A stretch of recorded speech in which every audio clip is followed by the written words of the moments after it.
আমার নাম কুনাল। আমি কলকাতায় থাকি। আর আমার বয়স 28। সো এগুলো এতটা ইম্পর্টেন্ট নয়। ইম্পর্টেন্ট যে ব্যাপারে আমি কথা বলতে চলেছি সেটা হলো ১লা সেপ্টেম্বরে একটা মিছিল হয়েছিল, মহামিছিল। কলেজ স্ট্রিট থেকে ধর্মতলা পর্যন্ত। তো ওখানে আমি অংশগ্রহণ করেছিলাম। অনেক বন্ধু-বান্ধব, অনেক ভাইয়ের যাওয়ার কথা ছিল আমার দিক থেকে। আমি যেখানে থাকি সেখান থেকে। বাট তারা কোনো সমস্যায় জড়িয়ে পড়েছে বলে যেতে পারেনি। তো কিন্তু তারা চেয়েছিল, এটাই অনেক। তাদের হয়ে নয় আমি গেলাম। এটাই ইউনিটি। ইউনিটি মিনস তারা সবাই যে ফিজিক্যাল প্রেজেন্স থাকতে পারবে এমন কোনো কথা নয়। সবার মেন্টালি প্রেজেন্স থাকাটা খুব ইম্পর্টেন্ট। কেউ আজ পারবে, কেউ কাল পারবে না। এরকম হবে। কেউ আজ যাবে, কালকে সবাই হয়তো যাবে, কালকে হয়তো একজন গেল না। বাট সবাই কিন্তু মেন্টালি প্রেজেন্ট থাকবে। যারা অ্যাকচুয়ালি ওটা ছিল সানডে। সানডে বলে আমার অফিস ছুটি ছিল, আমি গিয়েছিলাম। আর এমনও হয় অনেকে সানডেতেও কাজ পড়ে যায়। তারা ইচ্ছা থাকা সত্ত্বেও যেতে পারে না। তো ওইদিন ওখানে গিয়েছিলাম। অনেক সেলিব্রিটি অ্যান্ড অনেকজনকেই দেখলাম। কিন্তু এই মিছিল, এখন যত মিছিলই হচ্ছে, কেউ কোনো আলাদা কোনো পরিচয় নিয়ে আসছে না। সবাই এখানে সাধারণ মানুষ, এই রাজ্যের মানুষ, এই দেশের মানুষ। সবাই একটাই জিনিস চায়, সেটা হচ্ছে জাস্টিস। আমাদের সরকার থেকে। সে রাজ্য সরকার অথবা গভর্নমেন্ট সরকার থেকে। একটাই চাই জিনিস, জাস্টিস। আমরা সবাই চাই। Everyone does. এখানে কেউ ওরকম পরিচয় নিয়ে আসছে না যে সে সেলিব্রিটি, সে কেরানি, সে অন্য কিছু করে বা ডাক্তার বা কিছু। এখানে সবাই সাধারণ মানুষ। সবার মুখে একটাই চাওয়া, সেটা হলো জাস্টিস। কলেজ স্ট্রিট থেকে স্টার্ট হয়। ১ম এ কলেজ স্ট্রিটে অনেকক্ষণ আমরা দাঁড়িয়ে থাকি। অনেক দাঁড়িয়ে থেকে র্যালি করে ওখানে অনেকক্ষণ ধরে স্লোগান দেওয়া হয়। যেহেতু অনেক বড় মিছিল হয়, তো অনেক করে পার্ট করে ভাগ থাকে মিছিলে। ভাগ মিনস আ একটা মিছিলে কেউ স্লোগান দিচ্ছে, দেন কিছুটা এগিয়ে গিয়ে অন্যজন স্লোগান দিচ্ছে, কিছুটা এগিয়ে অন্য স্লোগান দিচ্ছে।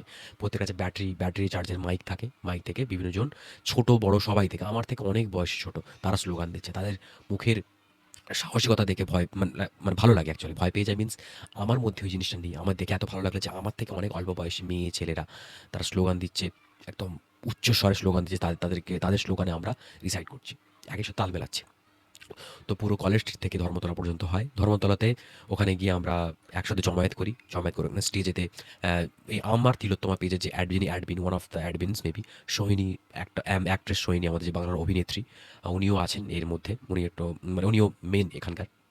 আমার তিলোত্তমা পেজ থেকে অ্যাকচুয়ালি এই মহামিছিলটা আ আরকি আমন্ত্রণ জানিয়েছিল মহামিছিল করার জন্য সবাইকে।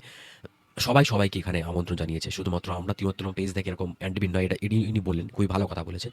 তো ওখানে গিয়ে ওনার অ্যাডমিন, যিনি মুখ্য অ্যাডমিন মেবি, উনি কথা বললেন, অনেক কিছু কথা বললেন, স্লোগান দিলেন। আর একটা কিছু অনেক ভালো কথা বললেন। তার মধ্যে থেকে আমার যেটা ভালো লেগেছে, আমি যেটা ভাবছিলাম আমার সাথে মত মিল হয়েছে। সেটার জন্য আমি আরো খুশি হলাম যে এই লড়াইটা চলতে থাকবে, অনেক বড় হবে। স্বাধীনতা একদিনে আসেনি। অনেক বছর সময় লেগেছে। ২০০ বছর শাসন করেছিল। সো এটাও একটা স্বাধীনতা। এটাতেও অনেক আমাদের সময় লাগবে। সো আমাদের ভাবলে হবে না যে এক্ষুনি পেয়ে যাব। কারণ আমরা জানি, টু বি অনেস্ট, যদি আমরা সত্যি ফিল করি যে সিস্টেমের এগেইনস্টে আমরা লড়ছি, সেটা অনেক বড় সিস্টেম। তাদের অনেক ক্ষমতা। কিন্তু আমাদের ক্ষমতা সবার ঊর্ধ্বে। কারণ আমরা সাধারণ মানুষ একত্র হয়েছি, ইউনাইট হয়েছি। আর মিছিলে হাঁটলে বুঝতে পারবে, যেই হাঁটুক বুঝতে পারবে বা দেখলেও বুঝতে পারবে যে এই মিছিল হেরে যাওয়ার নয়। আমরা অলরেডি জিতছি। Already winning. সব মিছিল আমি যেতে পারিনি, স্বাভাবিক। সবাই সব মিছিল যেতে পারে না, যে যেমনভাবে সময় পায় যাচ্ছে। তো আমি দেখছি বিভিন্ন সাধারণ মানুষ যেভাবে পারে এগিয়ে আসছে। কারোর দোকানের সামনে হচ্ছে, সে জল দিচ্ছে বা কিছু সময় কিছু খাবার দিচ্ছে, প্রোভাইড করছে। তার সাধ্যমতো সে প্রোভাইড করছে। কেউ পাখা বিক্রেতা, হ্যান্ড ফ্যান বিক্রেতা। সে এক বস্তা হ্যান্ড ফ্যান এনে সবাই যারা বসে আছে রোদে, গরমে, তাদেরকে হ্যান্ড ফ্যান প্রোভাইড করছে। একটু আগেই আমি একটা পোস্ট দেখলাম যে স্বস্তিকা মুখার্জি মেবি, উনি হচ্ছে কিছু ওই ফ্যানও বলা চলে অবশ্যই, ফ্যানদের সাথে দুটো পিকচার দেয় ওই জমায়েত হওয়াকালীন, দুটো পিকচার তুলে। তো ওখানে উনি হাসছিলেন, স্বাভাবিকভাবে হাসছিলেন। তো ওইটা নিয়ে অনেক ট্রল করছে। তো ট্রল করাটা কি বলবো, এখন অস্বাভাবিক ব্যাপার নয়। কারণ সবাই কোনো না কোনো বুদ্ধিজীবী হতে লোকে ভালোবাসে। ঘরে বসে ফেসবুক ঘেঁটে অনেক কিছু কথা বলতে, এর কথা ওর কথা ইন্টারেক্ট করতে আ খুব ভালো লাগে। সবচেয়ে বড় কথা কি জানেন? আমি জেনেছি, যেটা আমার অবজারভেশনস, মানুষ এগ্রি করার থেকে ক্ল্যাশ করতে বেশি পছন্দ করে। হয়তো তোমার কোনো একটা কথা বলে স্টেটমেন্ট তুমি পাস করলে, তোমার স্টেটমেন্টটাকে এগ্রি করাতে যত মজা, তার থেকে ক্ল্যাশ করে সেটার ভুল বার করা বেশি মজা। মানসিক সাইকোলজিটাই বলছি। মানে এটা দেখে আসছি আমি, ভুল বার করা। সেটা আমিও ফিল করেছি। বাট আমি যখন ফিল করেছি, আমি আর এটা করার চেষ্টা করি না করার। তো সবার মধ্যেই থাকে। তো এ এখানে যেটা হচ্ছে, সবাই ঘরে বসে ফেসবুকে ট্রল করা স্টার্ট করেছে। স্বাভাবিকভাবে যেরকম ট্রল করে আসছে। বিভিন্ন কিছু জিনিস খুঁজে পেলেই, বিভিন্ন তো আছেই। বিভিন্ন অন্যান্য যারা অন্য পার্টির আরকি সাপোর্টার অ্যান্ড অল, অন্য টিমের যারা চায় না এটা হোক অ্যান্ড অল, অনেকে কিন্তু আছে, তাই সংখ্যাটা তো কম নয়, অনেক বেশি। তো করছে। তো তিনি একটা পোস্ট করেছেন যে, "লোকেরা শুধু হাসতে ব্যস্ত আর আমি হেসেছি বলে আমায় ট্রল করা হচ্ছে।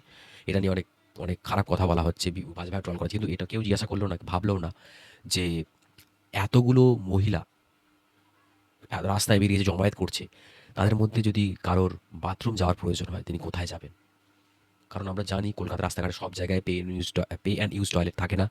আর থাকলেও সেটা ব্যবহার করা মহিলাদের জন্য ব্যবহার করার যোগ্য হয় না। কারোর পিরিয়ডস ডে চলছে, তিনি কোথায় যাবেন? তো এর সত্যি আমিও ভেবে দেখিনি। তার জন্য আমি খুবই দুঃখিত। মানে লজ্জিত অ্যাকচুয়ালি বলতে পারি। এটা কোনো আমারও মাথায় আসেনি।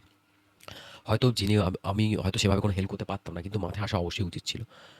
তো মির্চি অগ্নি তিলোত্তমা পেজে একটা পোস্টে কমেন্ট করে যে, আগের দিনে হচ্ছে আ যে সমস্যাটা ফেস করেছে, ওখানে যেখানে জমায়েত ঘটেছিল, সেই জায়গায় যারা কাছাকাছি বাড়ি ছিল, তারা তাদের মহিলারা তাদের আ দরজা খুলে দেয়, তাদের বাথরুম ইউজ করার জন্য। তারা অনবরত ওখানে কাছাকাছি প্রত্যেকে অনেকেই ওটা করে থেকেছে ওই দিনে। এই লাস্ট পরশুদিন মেবি, কাল পরশু করে এরকম মেবি ঘটনাটা ঘটেছে। আর স্বাভাবিক এটা করাটা। এভাবে হেল্প করা। যে যেমনভাবে ভাবে হেল্প করছে। এই নয় যে কেউ ঘরে বসে আছে বলে সে চাইছে না যে আসতে। সে হেল্প করছে না। তার তার কাছাকাছি তার আয়ত্তের যেটা হচ্ছে, তার এন্ড থেকে যতটা পসিবল সেটা করেছে। কিন্তু সবাই করছে। কেউ দেখছি না কেউ বসে আছে। আর আমরা এটাই চেয়েছিলাম। আমরা অলরেডি জিতছি। আমরা উইনিং। অলরেডি অনেকটা জিতে গেছি। আমরা জিতছি। সন্দীপ ঘোষ অ্যারেস্ট হয়েছে জানি। কিন্তু এটাই সবে জাস্ট স্টার্টিং। কতটা অ্যারেস্ট হয়েছে, কত দিনের জন্য হয়েছে, কত কিছুর জন্য, সেটাও এখনো জানা যায়নি। এতে আমরা সন্তুষ্ট হলে হবে না।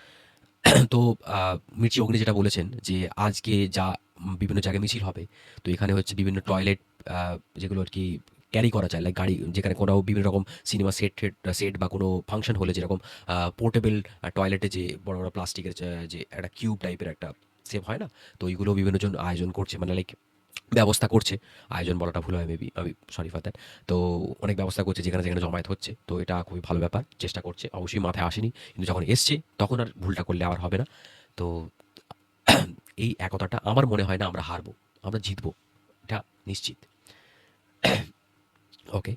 সো আমার কথা এই পর্যন্তই। আমি জাস্ট চাই, আমি চ্যানেলে কথাগুলো বলছি। জাস্ট আমার যা মনে হচ্ছে আমি কোথাও একটা বলে রাখতে চাইছি।